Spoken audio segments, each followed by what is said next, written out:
जी, आज हम बात करेंगे गले में बलगम क्यों बनती है, इसकी क्या वजूहात हैं, इस पे बात करेंगे। इसकी सबसे पहले वजह जो है वो एंटीबायोटिक है। इससे आगे हम बढ़ते हैं। आप मेरा चैनल सब्सक्राइब करें और बेल आइकन के बटन पर क्लिक करें और लाइक के बटन को क्लिक करें और नई आने वाली वीडियो से फ़ायदा हासिल करें। मज़ीद वीडियो देखें।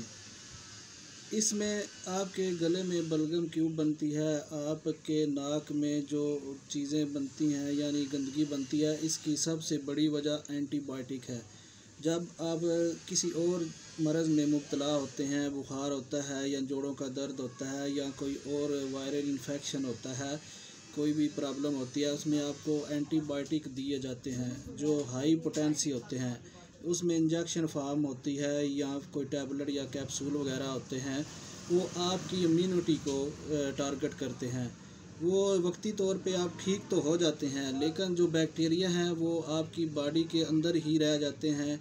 उसमें जो फ्रेंडली बैक्टीरिया हैं जो आपके जिस्म को ठीक करते हैं, इम्यूनिटी को ठीक करते हैं, उनको ये एंटीबायोटिक डेड कर देते हैं। तकरीबन 50 से 60% जो एंटीबायोटिक आप इस्तेमाल करते हैं वो आपकी इम्यूनिटी को नुकसान देते हैं। इम्यूनिटी को नुकसान होने की वजह से वो आपके जरासीम जो हैं वो आपके अंदर ही रह जाते हैं, वो बाहर नहीं निकल पाते। अगर आपको पेचस या उल्टी वगैरह है तो उसको फ़ौरन रोकने की कोशिश मत करें।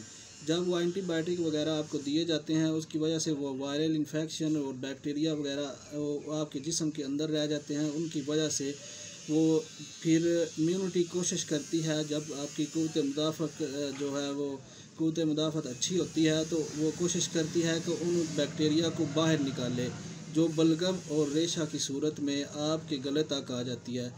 इसमें अब जो मैदा है उसकी रतूबतें, अब जिगर है, अब लबलबा है, उसकी रतूबतें जो हैं वो आपके मैदा में गिरती हैं, पीता वगैरह की। वो रतूबतें जो होती हैं उसकी वजह से जो रेशा है वो बलगम वगैरह वो आपके गले तक, आपके मुंह तक पहुंच जाता है, आपकी नाक तक पहुंच जाता है। वो यही वजह है कि एंटीबायोटिक ज़्यादा लेने की वजह से।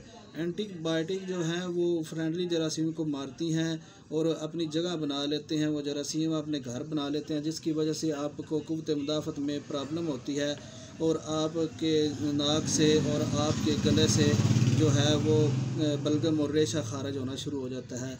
इसको ठीक करने के लिए बहुत सी मतलब प्रॉब्लम, इनको ठीक करने के लिए बहुत सी अद्वियात दस्तयाब होती हैं, लेकिन बड़े ही आसान हल मैं आपको बताऊंगा। इससे पहले थोड़ा सा और मैं आपको गाइड कर देता हूं कि वायरल और बैक्टीरिया की वजह से जो फ्रेंडली जरासीम और बैक्टीरिया वगैरह जो एंटी बैक्टीरियल को मार देते हैं, यानी जो आप खुराक लेते हैं इसकी एंटीबायोटिक की, वो बैक्टीरिया को मार देते हैं, ख़त्म कर देते हैं। जब भी आपके बैक्टीरिया दोबारा जागते हैं तो वो बलगम रेशा नाक से, मुंह से खारिज होता है।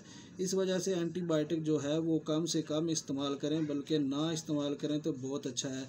इसमें अब जो है वो और बहुत सी ऐसी बातें हैं वो आपको मतलब बताने की कोशिश करूँगा। आप कोशिश करें कि अपने जिस्म को जो है अच्छी खुराक दें। अगर आप बीमार होते हैं तो एंटीबायोटिक से परहेज़ करें। अपने मुतल्लिका डॉक्टर को बताएं कि आप मुझे एंटीबायोटिक ना दें, कोई और मेडिसन दे दें जिससे मैं ठीक हो जाऊं, क्योंकि एंटीबायोटिक ज़्यादा लेने की वजह से आपका जिस्म जो है, आपकी इम्यूनिटी जो है वो मुतासर होगी। इसमें मेडिसन वगैरह जो है वो मिल जाती हैं बाज़ार से आसानी से, लेकिन मैं आपको बड़ा आसान सा हल बताता हूँ। आप नॉर्मल सलाइन से जो है वो नाक वगैरह साफ़ कर सकते हैं, उसके गरारे कर सकते हैं। अगर आपके पास वो भी मौजूद नहीं तो आप ऐसा करें, एक गिलास पानी लें, उसमें 1 चम्मच नमक डालकर, यानी पानी को थोड़ा गर्म कर लें, नीम गर्म हो जो गरारे और नाक में डालने के काबिल हो।